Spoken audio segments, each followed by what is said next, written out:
Halo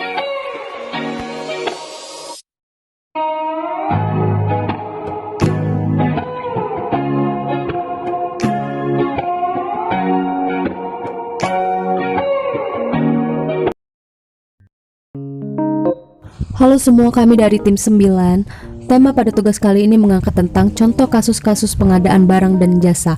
Sebelum lanjut pada materi, izinkan kami memperkenalkan kelompok kami terlebih dahulu. Yang pertama ada Cahaya Rami Aldama, yang kedua ada Priscilia Ardiana Gayanti, yang ketiga ada Siti Soraya Nurhaliza, keempat ada Alzena Rian Nazala, yang kelima ada Ria Anggraini.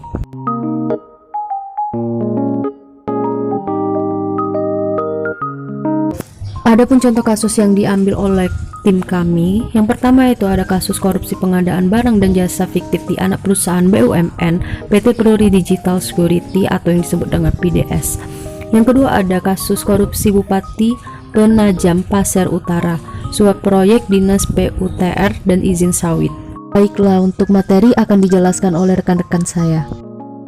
Kasus pertama yakni kasus korupsi pengadaan barang dan jasa fiktif di anak perusahaan BUMN PT Peruri Digital Security atau PDS. Sesuai dengan yang dilansir pada detiknews.com pada 26 November 2021, kasus ini diungkapkan oleh Direktorat Reskrimsus Polda Metro Jaya. Adapun landasan hukum kasus tersebut seperti yang tertera di layar.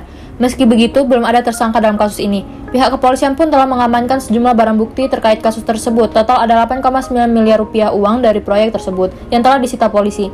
Sementara itu 40 saksi telah diperiksa. Selanjutnya penjelasan kasus. Jadi awalnya PT PDS ini melakukan kerjasama dalam pengadaan barang dan jasa senilai 13 miliar rupiah pada 2018. Adapun pengadaan barang dan jasa itu berupa data storage, network, performance monitoring and diagnostic, SIM dan managing service. PT PDS salah satu anak perusahaan BUMN yang melaksanakan pengadaan penyediaan data dengan nilai 13 miliar rupiah yang bersumber pada kas operasional PT PDS. Proses administrasi proyek pengadaan barang dan jasa itu telah selesai. Namun hingga saat ini barang dan jasa yang dimaksud tidak pernah ada. Lalu tidak pernah melakukan proses pengadaan barang dan jasa atau melanggar SOP. Kemudian hasil pekerjaan yang tertera pada kontrak tidak pernah diserah terimakan atau fiktif.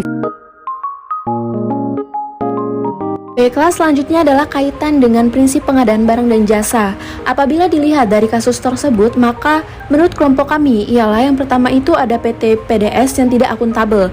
Alasannya karena PT PDS tidak melakukan kewajibannya dengan memberi kejelasan terkait hasil pengerjaan dalam pengadaan barang dan jasa, yang mana penyediaan data yang sesuai dengan apa yang dikatakan Kabid Humas Polda Metro Jaya, Kombes E Zulpan mengatakan bahwa modus operandi dari tindak pidana ini adalah pengadaan penyediaan data storage, network, performance monitoring dan diagnosis, SIM dan managed service di PT PDS ini. Secara administratif, dokumennya telah dilengkapi. Namun hasil pekerjaan yang tertera pada kontrak tidak pernah diserah terimakan atau fiktif.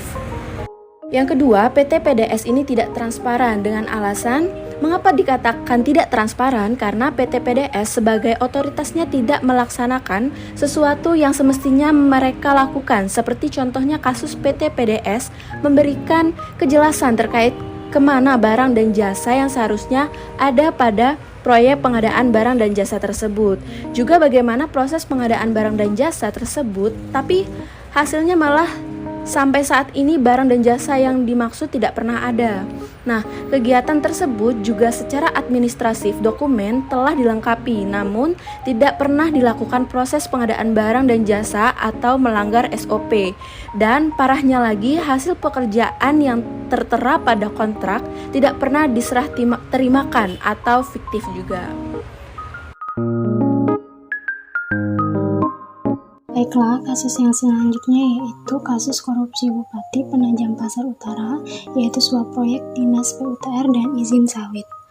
Pada tahun 2021, terdapat dugaan korupsi yang menjadikan Bupati Penajam Pasir Utara Abdul Ghafur Masbud atau AGM dan kawan-kawan menjadi tersangka suap proyek Dinas Pekerjaan Umum dan Tata Ruang atau PUTR hingga izin sawit.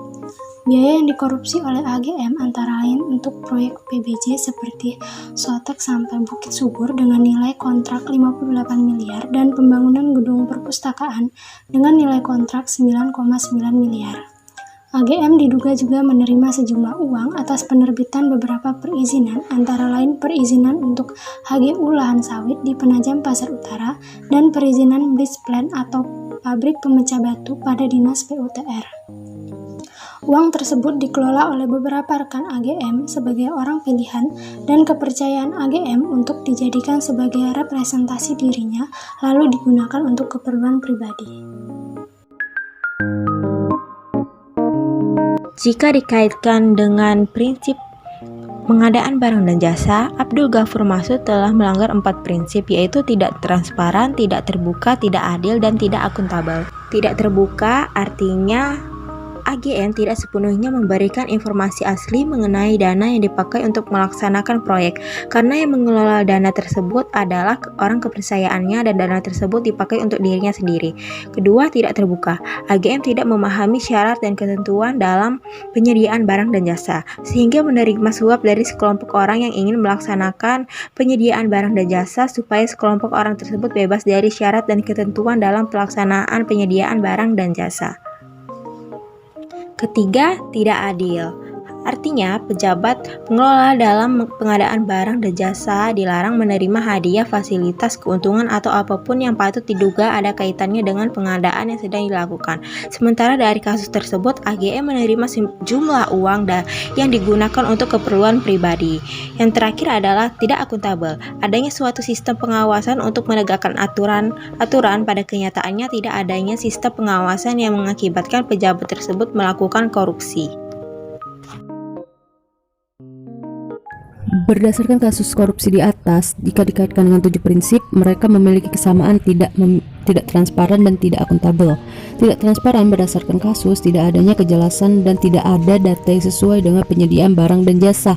Dan yang terakhir, tidak akuntabel. Sistem pengawasannya tidak ketat sehingga banyak yang menyimpang dan korupsi.